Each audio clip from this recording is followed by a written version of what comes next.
마태복음 제4장. 예수께서 요한이 잡혔음을 들으시고 갈릴리로 물러가셨다가 나사렛을 떠나 스불론과 납달리 지경 해변에 있는 가버나움에 가서 사시니 이는 선지자 이사야를 통하여 하신 말씀을 이루려 하심이라.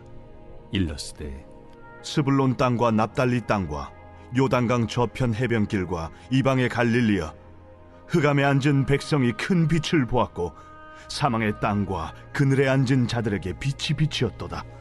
이때부터 예수께서 비로소 전파하여 이르시되 회개하라, 천국이 가까이 왔느니라. 갈릴리 해변에 다니시다가 두 형제 곧 베드로라 하는 시몬과 그의 형제 안드레가 바다에 금을 던지는 것을 보시니 그들은 어부라. 나를 따라오라. 내가 너희를 사람을 낚는 어부가 되게 하리라. 그들이 곧 그물을 버려두고 예수를 따르니라. 거기서 더 가시다가 다른 두 형제 곧 세베대의 아들 야고보와 그의 형제 요한이 그의 아버지 세베대와 함께 배에서 금을 깁는 것을 보시고 부르시니 그들이 곧 배와 아버지를 버려두고 예수를 따르니라. 예수께서 온 갈릴리에 두루 다니사 그들의 회당에서 가르치시며 천국 복음을 전파하시며 백성 중에 모든 병과 모든 약한 것을 고치시니 그의 소문이 온 수리아에 퍼진지라. 사람들이 모든 앓는 자, 곧 각종 병에 걸려서 고통당하는 자, 귀신 들린 자, 간질하는 자, 중풍병자들을 데려오니 그들을 고치시더라. 갈릴리와 데가볼리와 예루살렘과 유대와 요단강 건너편에서 수많은 무리가 따르니라. 할렐루야. 사랑하는 열린문교회 성도 여러분, 지난밤도 주님 주신 은혜와 평강 가운데 단잠 주무셨습니까? 아침을 깨우는 말씀, 수요일 이 아침에 주님께서 저와 여러분에게 주시는 말씀은 마태복음 4장 12절로 25절까지의 말씀입니다. 오늘도 주시는 살아계신 하나님의 말씀을 통하여 저와 여러분의 삶 가운데 선명한 성경적 기준이 세워지길 원하며, 또한 그 세워진 기준대로 오늘 하루도 맡겨주신 삶을 살아내심으로 하나님께는 영광이요 저와 여러분의 인생 가운데 가장 복되고 귀한 하루가 되었으면 좋겠습니다. 오늘 본문의 제목을 매일 성경의 해설자는 나를 따르라 라는 제목을 붙였는데요. 우리가 본문을 읽으며 쉽게 생각해 볼 수 있듯이 오늘 본문에는 예수님께서 그 제자들을 부르는 장면을 묘사하고 있습니다. 오늘 본문에는 어제 예수님께서 이 세례 요한으로부터 세례를 받으셨고 또 성령에 의해 이끌림을 받아 광야에서 이 시험을 받으시더니 이제는 때가 되어 마침내 공생애를 시작하시는 그 첫 장면을 오늘 본문에서 그리고 있습니다. 그러면서 예수님께서는 이제 그 공생애를 함께 할 그 제자들을 부르는 장면을 오늘 또한 그리고 있는데, 그 장면이 굉장히 인상적이고 우리에게 많은 의미를 주는 내용인 것 같습니다. 우리가 잘 알듯이 예수님께서 처음 불렀던 제자는 안드레와 바로 베드로 두 형제였는데요. 그 형제에게 19절 말씀하실 때 나를 따라오라, 내가 너희를 사람을 낚는 어부가 되게 하리라 하시니, 평생을 어부로 지냈었던 두 형제에게 주님께서는 다가가셔서 그들에게 말씀하시기를 자신을 따르라 말씀하십니다. 그러면서 지금까지는 너희가 고기를 낚는 어부였으나 이제는 너희들에게 더 귀한 가치인 사람을 낚는 어부가 되게 하시겠다, 그렇게 말씀하시더라는 것이죠. 그런데 사실은 이와 같은 부르심에 응한 이 두 형제의 이야기, 우리는 너무나도 친숙하고 어떻게 보면 너무나도 당연하게 그동안 읽어왔고 인식해왔지만 이 장면부터가 사실은 뭔가 좀 이 넌센스이고, 그리고 이해하기 어려운 이 장면이고 모습임을 우리는 볼 수 있습니다. 20절 보니 그들이 곧 그물을 버려두고 예수를 따르니라. 예수님께서 아무리 비범한 어떤 이 분이셨지만 그럼에도 불구하고 평생 어부를 하고 있었던 두 형제에게 그저 단순하게 나를 따르라, 그 하나님의 부르심 앞에 그들이 평생 해왔던 업을 버리고 예수를 따른다, 이것이 굉장히 이 넌센스이고 어떻게 보면 이해가 안 되는 장면이라고 할 수밖에 없을 것 같습니다. 왜냐하면 방금도 이야기한 바와 같이 예수님이 아무리 비범해 보이는 분이셨다 할지라도 또한 그가 약속하셨다라는 것이 부귀와 명예의 어떤 이 성공이 아닌 그저 사람을 낚는 어부가 되게 하시겠다라는 그의 말씀을 듣고 그들이 평생 해왔었던 또 그들이 가장 욕망했었던 고기 잡는 일들에 대해서 내버려 둔다라는 것이 이 선뜻 이해하기가 어려운 것 같습니다. 근데 또 쐐기를 박는 것과 같이 21절부터 거기서 더 가시다가 다른 두 형제 곧 세베대의 아들 야고보와 그 형제 요한이 그의 아버지 세베대와 함께 배에서 그물 깁는 것을 보시고 부르시니 또 이 어부였던 또 세베대의 아들 야고보와 요한 두 이 형제를 또 부르시더라는 것이죠.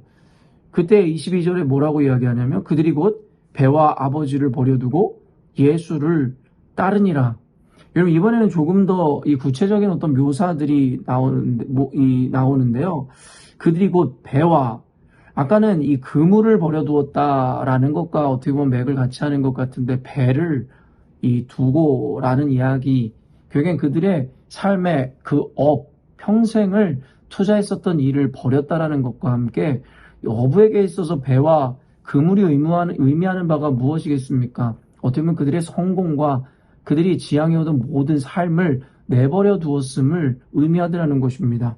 심지어는 세베대의 아들들을 부를 때 그들의 응답한 장면에서는 그들이 곧 배와 아버지를 버려두고 예수를 따르니라 라고 이야기하더라는 거죠. 아버지를 버려두고 단순하게 이것이 뭐 천륜을 어기고 인륜을 어기는 그러한 표현이라기보다는 결국엔 성경이 우리에게 주는 메시지가 무엇이겠습니까?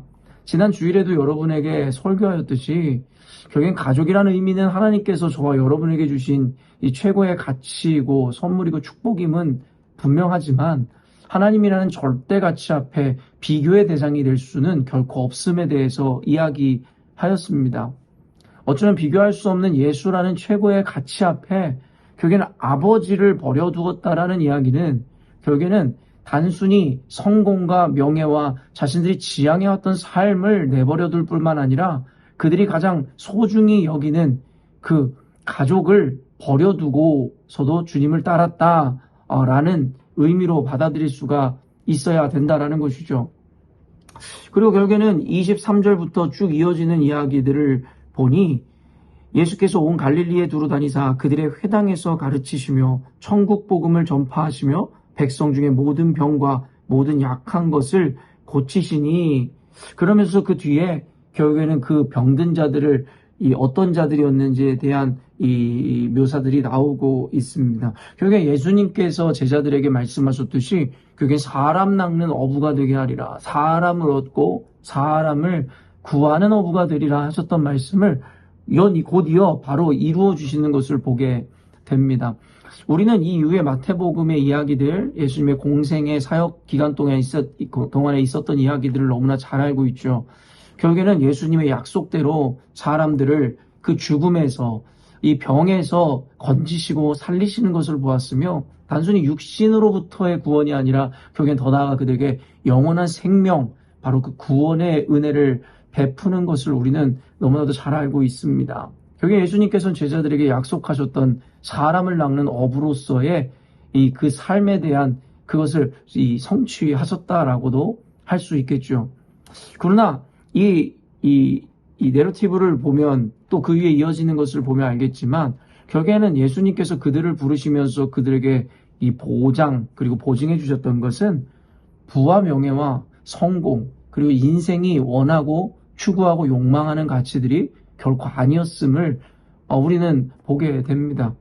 결국에는 사람을 구하고 사람들에게 어떠한 이 은혜를 베푸는 것 그것이 그 제자들에게는 솔직히 무슨 유익이 있었겠냐라는 것입니다. 사실은 이와 같이 어떻게 보면은 인간의 욕망과는 이 연관성이 없어 보이는 그 사람을 구원하는 그 사역 가운데 그 제자들은 결국엔 그들이 지향해오고 지금까지 쫓아왔던 모든 것을 버리더라는 것이죠.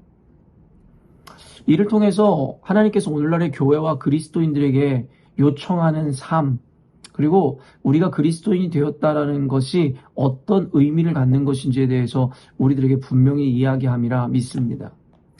우리는 흔히 예수님의 제자들이라 라고 우리는 이 교회를 그리고 그리스도인들을 이야기합니다. 제자라 하면 그 스승이 갔던 길을 따라가는 자들을 의미하는 것이겠죠. 예수님께서는 우리의 욕망, 우리가 지향하고 추구하는 삶과는 전혀 다른 것들에 대한 가치를 그 제자들에게 가르치고 그 가치를 이루기 위한 삶을 사셨습니다. 오늘날의 교회와 그리스도인들이 진정한 예수님의 제자라 한다면 우리들 역시도 예수님께서 그리고 그의 제자들이 지향했었던 또 살아왔었던 삶을 그대로 우리도 지향하고 우리도 품어야 한다는 것이죠. 그 말인즉슨 우리가 그리스도인이 되어 본 어게인 다시 태어나는 순간 인간으로서 추구하고 욕망해왔던 부든 명예든 그 외에 우리가 욕망하는 모든 복에 대한 개념이든 모든 것을 내려놓을 수 있어야 된다는 것입니다. 그리고 영혼 구원에 우리의 삶에 모든 것을 바칠 수 있어야 된다는 것이죠. 주님께서 교회를 그리고 우리 그리스도인들을 구원하시고 이 땅에 두신 이유를 성경은 너무나도 분명하게 이야기합니다. 또 다른 생명을 낳아 하나님의 백성, 하나님의 양을 치고 먹이고 살리는 일, 그러므로 하나님께 영광을 돌려드리고 그의 기쁨이 되는 것, 그것이 그리스도인들과 교회의 존재의 목적이자 이유인 것입니다. 그러나 오늘날의 그리스도인들은 결국에는 이 삶의 지향성 자체가 세상의 사람들의 그것과 전혀 다를 바가 없는 것을 봄으로써 성경적 개념에서 결국엔 제자 공동체, 제자가 된 자들의 삶을 살아가고 있지 않음을 인정하지 않을 수가 없다라는 것이죠. 사랑하는 열린문교회 성도 여러분, 오늘 말씀이 정말 여러분의 삶 가운데 기준이 되기를 원한다면 우리가 욕망하고 소망하고 지향하는 바와 다른 가치관과 세계관을 우리들에게 전한다 하여 우리는 그 말씀에 대하여 거절하거나 그리고 그것을 못 본 채 해서는 안 된다라는 것입니다. 예수님께서는 첫 공생의 사역 가운데 제자들을 부르시며 그들에게 분명히 그들이 지향해야 하는 가치 그리고 세계를 분명히 보여주셨다라는 것입니다. 그리고 오늘날의 교회인 저와 여러분에게도 동일한 부르심으로 나를 따르라 라고 말씀하시는 그 주님의 음성이 들려지는 것만 같습니다. 예수님을 따른다는 것은 늘 이야기하는 것처럼 기복주의 신앙인들이 이야기하는 것처럼 예수 믿으니 이와 같은 복이 주어지더라, 형통하더라, 이런 것을 봉반하는 의미는 결코 아닙니다. 예수님의 제자들은 영혼을 구원하다 결국에는 순교자의 자리에 이 오르는 그와 같은 삶을 살았습니다. 물론 제가 교회는 그리스도인들은 늘 복음을 전하다 모두 순교를 당해야 된다라는 단순한 논리로 여러분들에게 말씀을 전하는 것은 아닙니다. 다만 그리스도인들이 지향하는 목적과 가치관 자체가 세상 사람들, 하나님을 알지 못하는 자들과는 전혀 다름이라 이야기하는 것입니다. 그렇기 때문에 이와 같이 예수님의 제자, 주님의 부르심에 응한 그리스도인들과 교회들은 결국엔 그들이 비즈니스를 하든 어떤 삶의 자리에 있든지 결국에 그들의 목적과 가치관은 분명하고 동일합니다. 각자가 갖고 있는 직업이라든가 살아가는 삶의 모양과 형태는 다를지라도 결국엔 그 일들을 통하여 자신의 욕망을 채우고 부와 명예, 성공을 일구고 이루는 삶을 지향하는 것이 아니라 결국엔 그를 통하여 영혼을 구원하고 하나님의 사람을 살리기 위하여 우리는 각자의 삶의 자리에서 최선을 다한다. 그것이 바로 그리스도인의 이 삶의 자세이고 제자 공동체의 지향성이어야 한다라는 것입니다. 근데 아까도 이야기한 바와 같이 서원에서도 밝혔듯이 제가 굉장히 의아스러운 것은 이와 같이 결국엔 그들이 지향하던 바 그들의 욕구를 해소해 주겠다라는 말씀이 아니라 결국에는 그들의 욕망과는 전혀 다른 사람을 구원하겠다라는 그 부르심 앞에 그들이 너무나 쉽게 자신의 삶의 터전 그리고 그들의 가족을 뒤에 등지고 예수를 따르더라는 것이죠. 전 이것이 정말 신비라는 생각이 듭니다. 그 안에는 어떠한 논리나 그 안에는 어떠한 이 상식이 존재하지 않는 것만 같습니다. 저와 여러분을 만약에 예수님이 이와 같은 부르심으로 부르셨다면 과연 그것에 대해서 이와 같이 즉각적인 순종, 그리고 우리의 모든 것을 버리는 순종을 할 수 있었을까요? 어떤 이들은 예수님이 뭔가 신비스럽고 비범한 인물이었기 때문에 그들이 이와 같은 결단을 한 것 아닙니까? 라고 이야기할 수 있는데, 그렇다면 그 이후에 예수님의 말씀을 듣고 예수님의 기적을 경험했고 예수님의 모습을 본 많은 군중과 무리들 역시도 이와 같이 예수님을 따랐어야죠. 오히려 그들을 부를 때보다 더 많은 기적과 놀라운 일들을 예수님이 행하셨음에도 불구하고 예수님을 따르지 않는 자들은 분명하게 드러나며, 더 나아가 예수님을 모욕하고 비방하며 심지어는 그를 죽이려 하는 자들도 있었다라는 것이죠. 그렇기 때문에 저는 이것을 신비라 이야기하는 것입니다. 제가 오늘도 여러분에게 말씀을 전하지만, 그리고 예수님을 따르는 제자 공동체라면 이래야 한다라는 성경의 기준을 가르치지만, 결국에는 여러분들이 그것을 동의한다 손치더라도 그대로 살아낼 자가 얼마나 있겠냐라는 것입니다. 말 그대로 오늘 말씀에 등장하는 제자들의 모습은 어떻게 보면 넌센스이고 비상식적이다라고 이야기할 수 있을지 모르겠습니다. 그렇기 때문에 저는 이것을 신비라고 이야기하는 것입니다. 바로 하나님의 부르심의 신비 말입니다. 우리 열린문교회는 굉장히 건강한 교회라고 저는 확신합니다. 그리고 그 확신하는 근거를 눈에 보이는 어떤 것이 아니라 우리 성도들의 삶 가운데 드러나고 맺혀지는 그 열매 때문이다라고 이야기하고 싶은데요. 우리 열린문교회 성도들의 헌신이 정말 대단하고 엄청나게 크다라는 것을 저는 너무나 잘 알고 있습니다. 다만 예수님께서 우리들에게 가르치셨듯이 남들이 알지 못하게 뒤에서 섬기는 이들, 헌신하는 이들이 많기에 결국에는 우리가 그것에 대해서 쉽게 보지 못할 뿐이지, 결국에는 우리 열린문교회 안에서 사람들이 예수님을 만나고 말씀을 배워갈수록 그들의 삶 가운데 정말 놀랍고 정말 눈물 나는 순종들과 헌신들이 늘 맺혀지는 것을 제가 보게 되더라는 것이죠. 때로는 그들의 상황과 사정이 여의치 않음에도 불구하고 놀라운 헌신과 순종, 그리고 누가 보기에도 작지 않은 것임에도 그들이 기꺼이 순종하고 헌신하는 것을 보면서 사실은 인간적인 눈으로 보면 이해가 되지 않는 것이죠. 왜냐하면 교회에서 그렇게 헌신을 하고 헌물을 한다 하여 그들의 인생 가운데 뭔가 플러스 되어지거나 당장 수익을 내는 일들이 생기지 않거든요. 우리가 만약에 주식을 투자하고 만약에 어떤 비즈니스에 투자를 하거나 어떤 일을 한다 생각해 보십시오. 그 이유가 무엇입니까? 그로 인해 어떤 가치, 그리고 어떠한 분명한 소득과 이익이 있을 것이다라는 가능성 내지는 그것에 대한 소망을 두고 우리는 투자를 하는 것이겠죠. 그러나 하나님의 일에 순종하고 우리가 헌물을 하고 헌신을 한다고 하여 우리가 주식에 투자하듯이 그와 같은 이익을 기대할 수 있거나 그와 같은 눈에 보이는 성과를 내는 일이 아님을 우리는 너무나 잘 알고 있습니다. 오늘 예수님의 제자들에게 말씀하셨고 그로 인해 이루어진 사역들을 보면 우리는 너무나 잘 알죠. 그럼에도 불구하고 우리 열린문교회 성도들은 주식에 투자하듯이 로또 복권을 사듯이 하나님 앞에 헌신하고 헌물하고 하나님 앞에 나아가는 것이 아니라는 것이죠. 그들이 보는 것은 이 세상에서 그들이 욕망하고 지향하는 어떤 욕구에 대한 응답과 성과 때문이 아니라 결국에는 영원한 가치, 하나님의 가치를 이미 앉아들이기 때문에 그와 같은 헌신을 할 수 있다라는 것입니다. 이것이야말로 얼마나 놀라운 일이고 신비한 일이며 기적이라 이야기할 수 있는 일이냐라는 것입니다.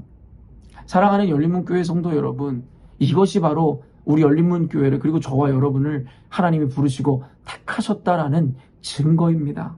세상 사람들은 우리 열린문교회 성도들의 삶, 그들의 헌신을 보면서 아마 이해할 수 없을 것입니다. 그리고 바보 같다라고 이야기하고 비난할지 모르겠습니다. 당시에 예수님을 그리고 그를 따르던 제자들을 모욕하고 능욕했던 자들과 같이 말입니다. 당연히 그들의 상식에는 이해되지 않는 모습일 것이고 그들의 가치관과 그들의 논리에는 모순적이고 정말 바보 같은 짓일 수 있는 것이겠죠.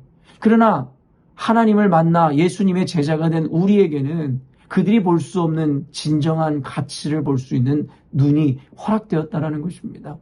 오늘 말씀을 듣고 여러분 어떤 생각을 하십니까?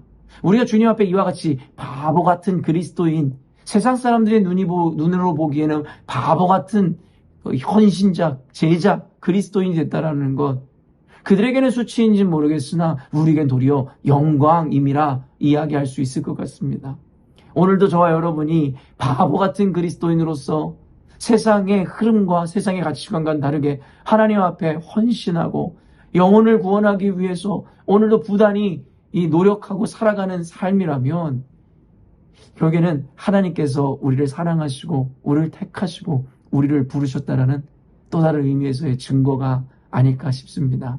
사랑하는 열린문교회 성도 여러분, 오늘 영상을 통해서 여러분에게 진심으로 예수의 사랑으로 여러분을 사랑한다라는 고백을 해드리고 싶고 여러분을 전심으로 축복한다라는 말씀을 전해드리고 싶습니다. 그리고 여러분이 있어서 너무나 든든하고 감사하며 하나님께서 우리를 통해서 놀라운 일을 행하실 것이다 라는 것에 대하여 여러분들에게 꼭 고백해드리고 싶었습니다. 함께 동역하게 되어 너무나도 영광이고 우리가 함께 하늘의 가치, 하나님의 가치를 위해서 끝까지 이 길을 함께 동역하며 나아갔으면 좋겠습니다. 우리가 함께 기도하겠습니다. 사랑하는 하나님, 오늘 말씀을 통하여 우리 열린문교회 동역자들로 인해 얼마나 가슴 뛰고 감사한지 모르겠습니다.